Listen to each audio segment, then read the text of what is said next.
you have to consider there are some bright spots and there are some weak points.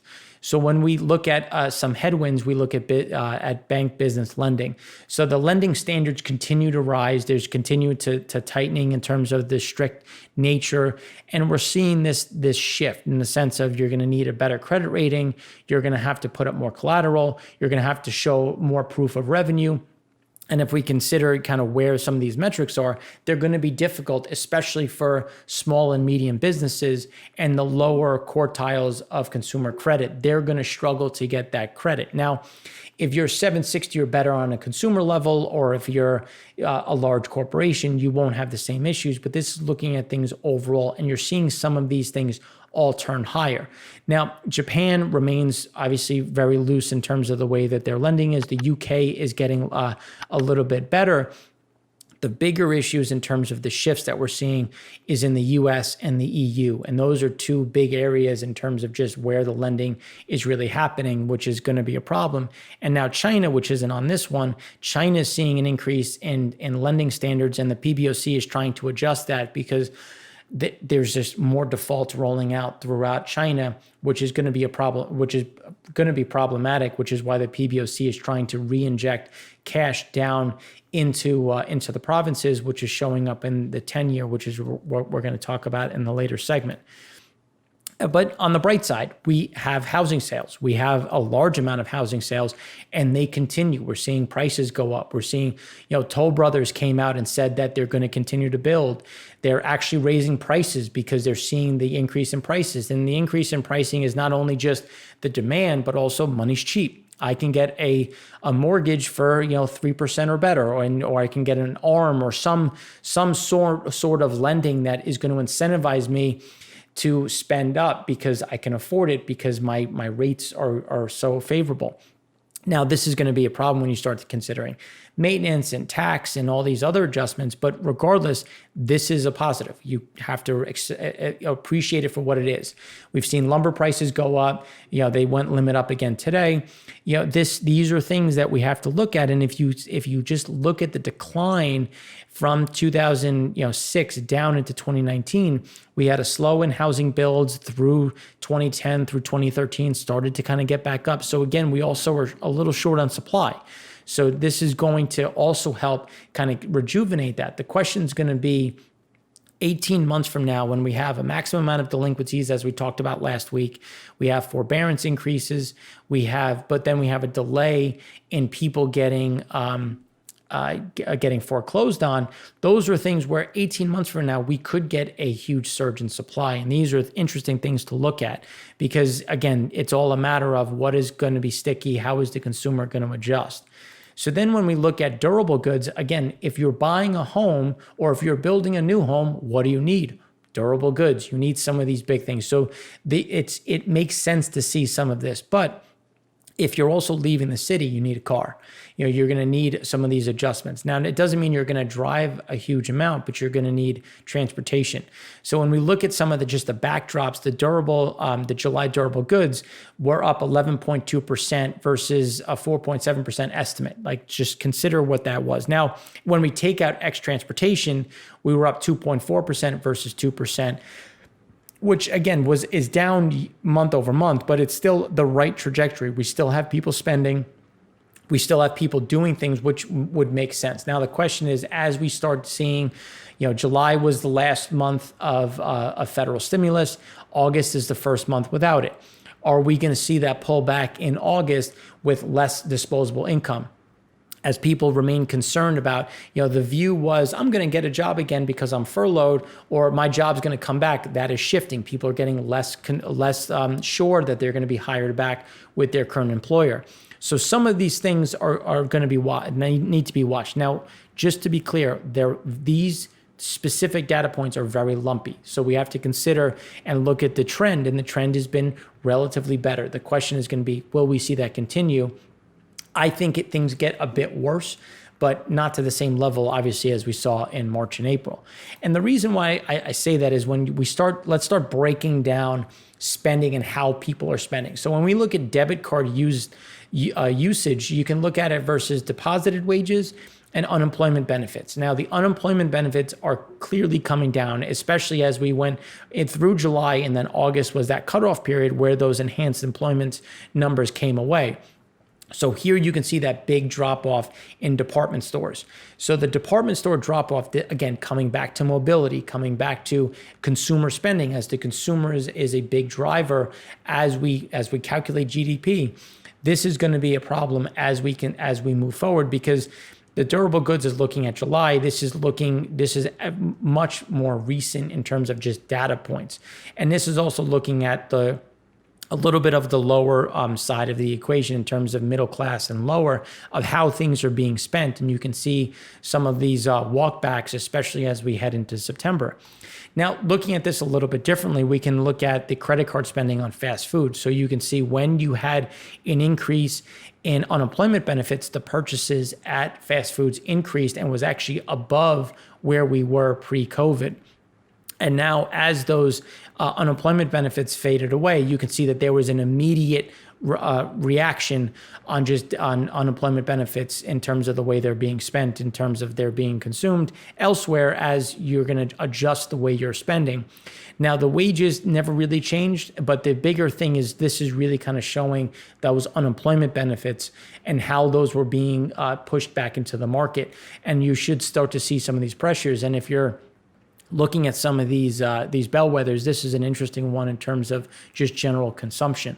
And now, as we go forward and we start looking at just that transit, like how are people going to retail, workplaces, this Google mobility, and this is looking at density, because density is very important, because we still have people outside of the urban areas.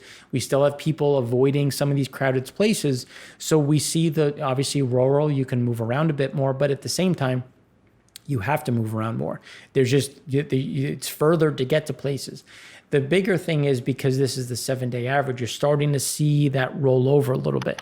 Now, given we have fluctuations, but the rollover is important to consider when we start looking at consumer confidence. What do jobs look like, and how does back to school start to factor into the market? And this is how we start to see consumer confidence. So even though the market continues to soar, we still see confidence coming down. And we're seeing that really across all the different metrics. They're consolidating right around the level in terms of where the present situation is.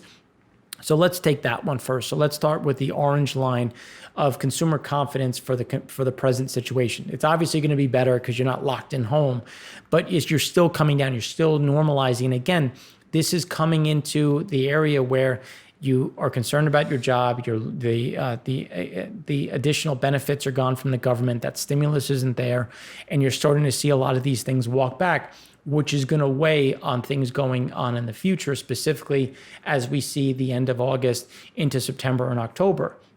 Now, the market still doesn't care.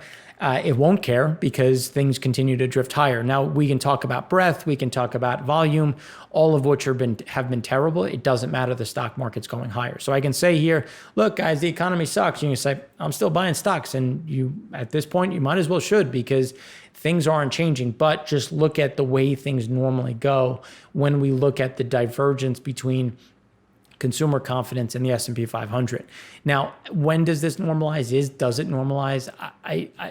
Timing is everything, and it's going to be a problem. But again, this is just looking at just additional weight on the market, because if you don't feel confident in the way you view the world, you're going to spend differently. And especially as we start looking at how does a school really matter? And this is where we start looking at schools. So it's an interesting conundrum, and I think they did a very good job of highlighting just what that conundrum is the employed married men, married women. Because if you look at the amount of children that are going to start school, going to start school at home in remote learning, well, if you're furloughed, or if you're furloughed and only receiving 30% of your paycheck, well, what does childcare cost? What does a babysitter cost? We've already seen childcare costs explode 40%. Due to smaller classes, more PPE, just more cost. And that cost is spread across smaller classrooms, which means that each kid is going to have to pay more to get into that class, which is the inherent problem when you consider People don't have jobs. If they do have jobs, they may be getting paid less, which means that does it make sense, or can you afford daycare, or is it cheaper to leave the workforce? So here, when you look at if someone's going to choose to leave the workforce, is it going to be a man or a woman? Here, it will most likely be a woman, which then will come back down to men versus women in the workforce. And just how do you start to normalize? Because clearly there's that, you can see the disconnect. So here it's going to be a problem of you're going from a 2-income household to a 1-income household.